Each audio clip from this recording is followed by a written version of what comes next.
What is your perspective on these mandates, sir?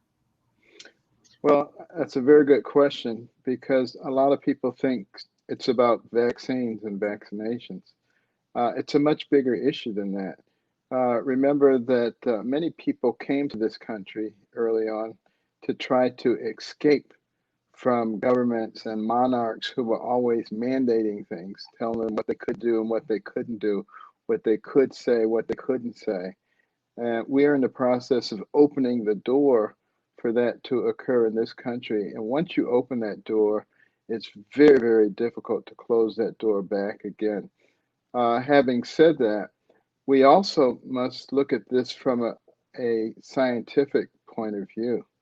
Uh, we can't let politics and ideology invade the laboratory, and that's what we've done because we take people who have natural immunity, who've already had COVID, who have antibodies, and we say that's not good enough. You still have to have the vaccination, even though we know that if you've had COVID already, it tends to affect more components of your immune system in a positive way, both IgG and IgA. So you get much more coverage, including mucous membranes, nasal cavities, and things like that, making it much less likely for you to spread the disease. So it makes absolutely no sense whatsoever to say that people with natural immunity still have to undergo vaccination if they don't want to.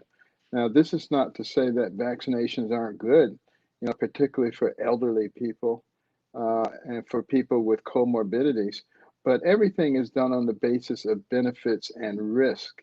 And of course, if elderly with comorbid, you have much higher risk from the disease than someone who, say, is a child who has very little risk.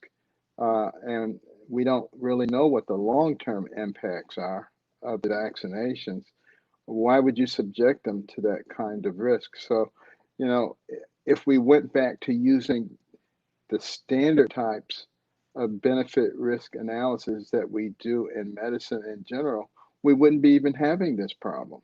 The reason we're having the problem is because we're so inconsistent.